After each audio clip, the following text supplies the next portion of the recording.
नमस्कार दोस्तों। ये जो कोट आप स्क्रीन पर देख रहे हैं, ये शॉर्ट स्टोरी के गॉडफादर एडगर एलन पो का है। उन्होंने कहा था, एक ऐसी कहानी जिसे एक ही बार में बैठकर पढ़ा जा सके। देखिए कितनी सिंपल सी बात है, लेकिन इसमें इस फॉर्मेट का पूरा सार छिपा है। मतलब कहानी इतनी कस के लिखी हो, इतनी पावरफुल हो कि पढ़ने वाला एक सेकंड के लिए भी अपनी जगह से ना हिले। तो आप सबका स्वागत है। आज हम लोग शॉर्ट स्टोरी यानी लघु कथा की पूरी एनाटॉमी को समझेंगे, बिल्कुल एक सर्जन की तरह। ये गाइड खास तौर पर लिटरेचर के स्टूडेंट्स के लिए है, जिसमें हम एक शॉर्ट स्टोरी के हर एक अनिवार्य हिस्से को आसान शब्दों में तोड़कर समझेंगे। तो हमारा सफर कुछ ऐसा रहेगा। सबसे पहले हम इसकी डेफिनेशन से शुरुआत करेंगे, फिर हम उन 5 जरूरी चीजों को देखेंगे जिनके बिना कोई कहानी बन ही नहीं सकती। उसके बाद हम उसके स्ट्रक्चर यानी ढांचे को समझेंगे और आखिर में हम थोड़ा उसकी कला और इतिहास पर भी नजर डालेंगे। तो चलिए शुरू करते हैं। तो आते हैं हमारे पहले सेक्शन पर। आखिर एक शॉर्ट स्टोरी होती क्या है, इसका मतलब क्या है? आइए इस फॉर्म को ठीक से डिटेल में डिफाइन करते हैं। देखिए, एक शॉर्ट स्टोरी फिक्शनल प्रोज का एक छोटा सा पीस है। जनरली इसकी लेंथ 1000 से 7500 शब्दों के बीच होती है, लेकिन इसकी असली पहचान इसकी वर्ड काउंट से नहीं, बल्कि पो के सिंगल इफेक्ट वाले कॉन्सेप्ट से होती है। इसका मतलब है कि पूरी कहानी का बस एक ही मकसद होता है, रीडर के दिलो दिमाग पर एक खास असर, एक खास मूड पैदा करना, चाहे वो डर हो, खुशी हो या दुख। और यहीं से इसका गोल्डन रूल निकलता है, इकोनॉमी ऑफ लैंग्वेज। इसका सीधा सा मतलब है शब्दों की बचत, कोई फालतू लफ्ज नहीं। सोच के देखिए, एक नॉवल में आपको साइड स्टोरीज, एक्स्ट्रा डिटेल्स मिल सकते हैं, लेकिन एक शॉर्ट स्टोरी में हर एक शब्द, हर एक लाइन को कहानी को आगे बढ़ाने में मदद करनी होती है। कोई भी चीज बेवजह नहीं होती। अच्छा, अब जब हमने डेफिनेशन समझ ली है, तो चलिए इसके बिल्डिंग ब्लॉक्स को देखते हैं। ये वो 5 जरूरी तत्व हैं जो किसी भी शॉर्ट स्टोरी का, आप कह सकते हैं कि डीएनए होते हैं। इनके बिना कहानी का स्ट्रक्चर खड़ा ही नहीं हो सकता। ये 5 इंग्रेडिएंट्स हैं: सेटिंग यानी माहौल, कैरेक्टर्स यानी पात्र, प्लॉट यानी कथानक, कॉन्फ्लिक्ट यानी संघर्ष और थीम यानी विषय। चलिए अब इन 5 को एक एक करके थोड़ा गहराई से समझते हैं। पहला है सेटिंग। देखिए, सेटिंग सिर्फ ये बताने के लिए नहीं होती कि कहानी कब और कहां हो रही है। नहीं, ये उससे कहीं ज्यादा है। सेटिंग कहानी का माहौल यानी एटमॉस्फेयर बनाती है, वो फील देती है। और एक शॉर्ट स्टोरी में राइटर के पास ज्यादा टाइम नहीं होता, इसलिए उसे सेटिंग बहुत जल्दी शुरुआत में ही एस्टैब्लिश करनी पड़ती है, ताकि रीडर फौरन उस दुनिया में खो जाए। दूसरा है कैरेक्टर यानी कहानी के लोग। जो मुख्य पात्र है, जिसके इर्द गिर्द कहानी घूमती है, उससे हम प्रोटैगनिस्ट कहते हैं। और जो शक्ति या इंसान उसके खिलाफ खड़ा होता है, वो एंटैगनिस्ट कहलाता है। अब राइटर हमें इन पात्रों से 2 तरीकों से मिलवाता है। एक होता है डायरेक्ट कैरेक्टराइजेशन, जहां वो सीधे सीधे उनके बारे में बता देता है, और दूसरा है इनडायरेक्ट, जहां हमें उनके काम और बातों से उन्हें खुद समझना पड़ता है। कैरेक्टर्स में एक और इम्पॉर्टेंट फर्क होता है, स्टैटिक और डायनामिक। स्टैटिक कैरेक्टर वो होता है जो पूरी कहानी में बिल्कुल नहीं बदलता, जैसा शुरू में था वैसा ही अंत में रहता है। लेकिन एक डायनामिक कैरेक्टर कहानी के दौरान अंदर से बदल जाता है, उसके अंदर एक बड़ा बदलाव आता है।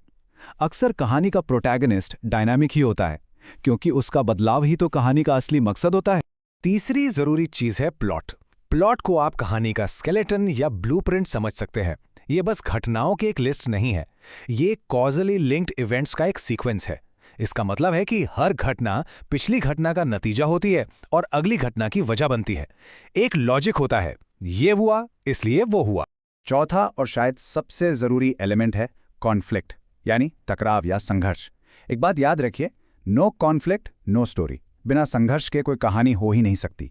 ये 2 तरह का होता है, एक्सटर्नल यानी बाहरी संघर्ष, जैसे एक इंसान की दूसरे इंसान से लड़ाई, और दूसरा होता है इंटरनल कॉन्फ्लिक्ट, जो कैरेक्टर के अपने अंदर चलता है, उसकी खुद से लड़ाई, उसकी दुविधा।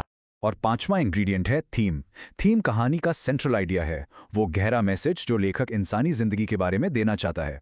एक चीज जरूर याद रखिएगा, थीम और मॉरल एक चीज नहीं है। मॉरल आपको सीख देता है, जैसे सच बोलना चाहिए, लेकिन थीम एक ऑब्जर्वेशन है, एक विचार है, जैसे सच बोलने की कीमत चुकानी पड़ती है। देखा आपने फर्क? तो अब हमारे पास सारे मसाले तैयार हैं। अब सवाल यह है कि इन्हें जोड़कर एक लजीज कहानी कैसे बनाई जाए। इस सेक्शन में हम ड्रामा के ब्लूप्रिंट यानी उसके स्ट्रक्चर और कहानी को देखने के अलग अलग नजरिए यानी पर्सपेक्टिव को समझेंगे। ज्यादातर कहानियों का स्ट्रक्चर इस फ्रीटैक्स पिरामिड जैसा होता है। इसे आप एक पहाड़ पर चढ़ने जैसा इमेजिन कर सकते हैं। एक्सपोजिशन में कहानी का इंट्रोडक्शन होता है, फिर राइजिंग एक्शन में धीरे धीरे टेंशन बढ़ती है, जैसे हम पहाड़ पर ऊपर चढ़ रहे हों। क्लाइमैक्स पहाड़ की चोटी है, कहानी का सबसे इंपॉर्टेंट मोड़। फिर आती है फॉलिंग एक्शन, जहां चीजें सुलझने लगती हैं, और आखिर में रेजोल्यूशन, जहां कहानी अपने अंजाम तक पहुंचती है। अब एक बहुत ही जरूरी सवाल, ये कहानी हमें सुना कौन रहा है? कौन है जो हमें ये सब बता रहा है? यहीं से कॉन्सेप्ट आता है पॉइंट ऑफ व्यू का, जिसे हम POV भी कहते हैं।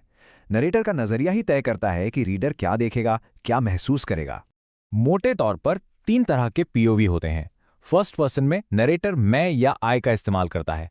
इससे कहानी बहुत पर्सनल और इंटीमेट लगती है, लेकिन हो सकता है कि नरेटर हमसे पूरा सच ना कह रहा हो। फिर है थर्ड पर्सन लिमिटेड, जिसमें नरेटर हमें सिर्फ एक कैरेक्टर के थॉट्स बताता है। और आखिर में है थर्ड पर्सन ऑमनिशेंट नरेटर, जो सब कुछ जानता है, हर कैरेक्टर के मन की बात।